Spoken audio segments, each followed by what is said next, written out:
Hello, I'm Mellowtome, and this is going to be a different video than usual. In this video, my brother and I are going to do a battle report on Diskwars Warhammer. If you wish to support this series, then please like, comment, and subscribe, all that jazz. And if you wish to know all the rules, then please click on the link in the description below if you wish to follow what we are doing. Aside from that, if you are already familiar with the rules, then we will be playing by our own home rules, with movement and shooting being possible for all units. And if you're going to be confused of how mobile is going to be useful, with regular units you can only move, and when you shoot you stop. Meanwhile with mobile units, you can move, shoot, and continue moving. Anyways, hope you enjoy the video, and let's do the battle report. We start out today's battle report from looking on the Orc side. The hero for the Orc side for this game is going to be Grom the Paunch with Impact 3 and Relentless. Relentless standing for that they can continue moving forward without needing to pin anyone. Then we're going to continue on with the big boss. Continue on with Orc boys who are infantry, 2 arrow boys with long range, and finally the Rock Lobber, who is going to be the war machine for the Orcs. The pretty decent army with 5 units in total. With the cards of today's Orcs are going to be Assault, which is bold, and Intimidate. And on the demon side we have Valkia the Bloody, who has the ability of flying, swift attack while engagement, and while empowered also has swift counterattack. For one of the more expensive units of the army are Hellstriders with flank and impact 2. For the regular infantry would be Kurgan Marauders, a magic caster, Sorcerer of Tzeentch, who has flying and magic 2, which does 2 automatic damage to anyone it engages with. And finally for the war machine is the Hell Cannon, which has impact 5 and a siege weapon damage of d6 arcane for each successful roll. The cards used by the demons are going to be Eager Troops, which have the ability of whoever gets activated by the card gains +1 movement, and Storm of Chaos that empowers the units that are activated using that card. Now we view who gets to go first. The Orc side rolls a 2, and while the Demon side rolls a 1, meaning that the Orcs go first.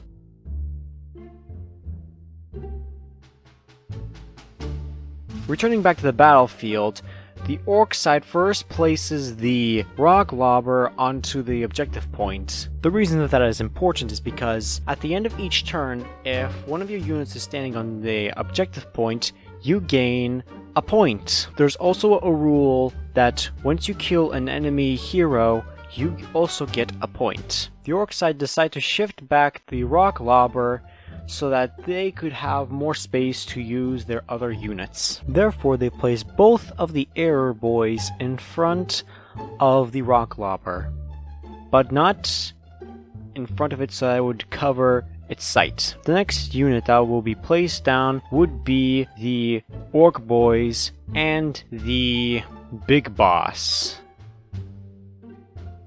And finally, to top it all off, he will be placing his Grom the Paunch on top of his Big Boss and Orc Boys. They will not be taking impact damage due to the fact that he did not move onto them, he started on them. Behold the finished field, and now the Demon Deployment Zone. The deployment of demons will start off by placing the Hell Cannon onto the objective point at the very back so that the Hell Cannon could have more sight. After placing down the Hell Cannon, the demons will be placing down the Marauders and the Sorcerer of Tzeentch within the same deployment zone, which is the objective point. And finally, Valkia the Bloody will be placed in the front, which will be obscuring the cannon. Meanwhile, the Hellstriders will be placed into the reserves. And that is the setup. Now both of the players must take their respective cards and place them down to see who will go first. The demons have placed down Eager Troops, which is a steady, meanwhile the Orcs have placed down Assault, which is bold. Therefore the Orcs will go first.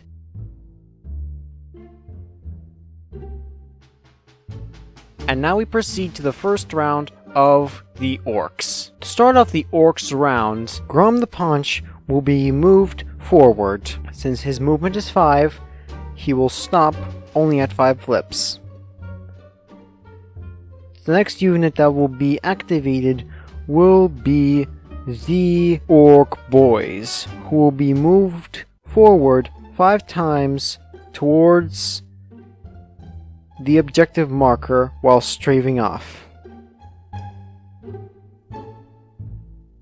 The third unit activated this round are going to be the Error Boys, who are going to move to their left, while avoiding being in long range. And now, the last unit that will be activated is going to be the Rock Lobber, targeting Valkia the Bloody. As the Orc player rolls his dice, he gets 2 X's. A very unlucky turn of events. And now we proceed to the round 1 of Chaos.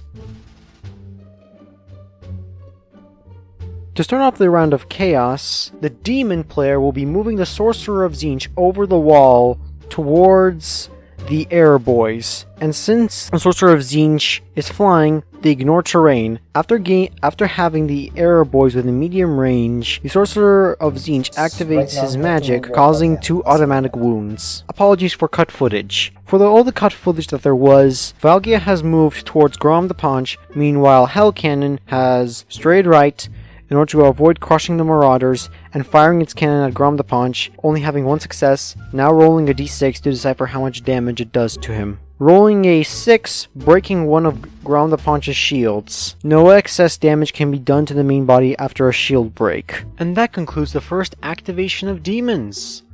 Now, onto the second activation for the Orcs.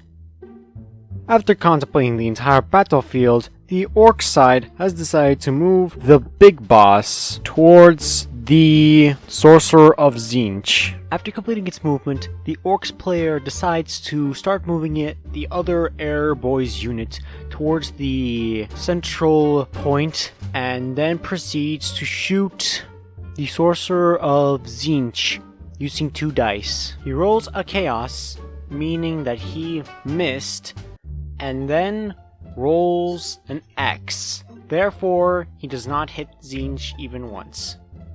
We then continue on to the next activation of the Chaos units. Using the Storm of Chaos, every unit activated by it gain a empowerment token. And the only unit that was activated using the Storm of Chaos was the Kurgan Marauders disc. The empowerment tokens only boost attack, counterattack, and health. They do not increase movement. The Demon player proceeds to move the Kurgan Marauders towards the central base in order to acquire more points at the end of the round. And that is the end of round 1. Due to the fact that 2 of the Demon's units were on bases, the Demon player gains 2 points, while the Orc player only gains 1 point. Before the activation begins, the Demon player decides to reinforce his in front of the Orc activation zone. The Demon player thinks about using Storm of Chaos, while the enemy team decides to choose Assault. Therefore, the Storm of Chaos activates first. The first unit activated is Valkia the Bloody, moving towards Grom the Paunch and pinning him, while also being empowered after being activated through Storm of Chaos. And the second activation for that round would be activating the Hellstriders and moving them towards the Rock Lobber and pinning it. This also causes the Rock Lobber to take impact damage, therefore taking unavoidable 2 wounds. After the first demon activation, it proceeds to go to the first Orc activation for round 2. The first unit activated for the Orcs would be the Error Boys moving into the central control point and then firing their arrows upon the Kurgan Marauders. After the dice are rolled, the results are Chaos and an X, meaning that neither of them hit. The second unit activated would be the other unit of Error Boys, and using them to fire upon the Krugen Marauders again.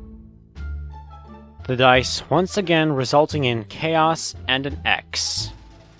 After failing the long-range attack upon the Krugen Marauders, the Orcs player activates the Big Boss to pin the Sorcerer of Tzeentch and activating his ability of removing exhaust tokens from the two Error Boys. Left with only one activation, the Orcs player decides to activate the Error Boys and decides to pin the Krugen Marauders. Due to the fact that both cards on each opponent's side are steady, that means that they will have to roll off to see who goes first. The Demons player gets a 1. Meanwhile, the Orcs player gets a 4 on his roll. The Orcs player decides to activate his Orc Boys and move them towards the Hellstriders on his Rock Lobber. Since the Orcs player can't activate anything else, they decide to activate the Error Boys and move them in to flank the Hell Cannon. The second activation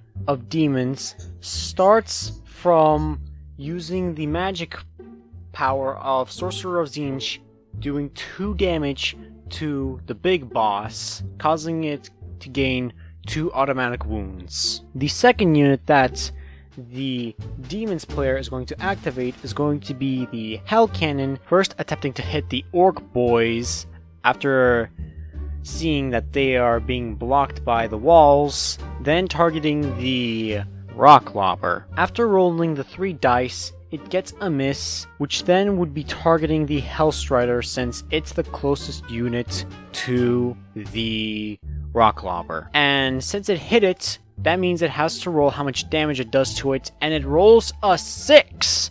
Therefore killing the Hellstrider. The Krugen Marauders and the Error Boys both die, the Sorcerer of Tzeentch and the Big Boss also die. Grom the Paunch also dies, meaning that the Demons player gets an additional point for the round, meaning that he adds up to 4 points, while the Orcs player adds up to 2 points. It's the beginning of the third round, and after seeing that the Orcs player has played a bold, meanwhile the Demons player played a steady, the Orcs player goes first. The Orcs player starts off his round by targeting the Hell Cannon with his Rock Lobber, and after using the 2 dice, it shows that it does indeed hit, and after rolling a regular dice, it's confirmed that the Hell Cannon is destroyed due to the fact it has no shields. The second unit activated by the Orcs player is going to be the Error Boys flanking the third point objective. The Error Boys do not reach the objective, but they do get really close. For the last activation, the Orcs player is going to move the Orc Boys up to the central point objective. That concludes the first activation of Orcs. Now to the first activation of Demons. The Demon player decides to flip Valkia the Bloody towards the Rock Lobber in order to prevent a point from being achieved for the Orcs player. Round 3 is concluded with neither side gaining points. Round 4 starts off and the Orcs go first due to them being steady whilst the Demons were deceitful. Since the Rock Lobber can't move and can't target anything, it is instantly out of commission, and the Error Boys reach the point objective, and so do the Orc Boys, whilst they're trying to be very sneaky about it. And now begins round 4 for Demons. The Demons player decides to move Valkia towards the Orc Boys and fails to pin them. It's currently the final round, and the 2 sides are tied, but the Demon player decides to concede due to the fact that he will not be able to reach all of them at once, therefore he shall lose. And this concludes the battle report of Orcs versus Demons. The two players shake hands for a good game, and now the spoils of war.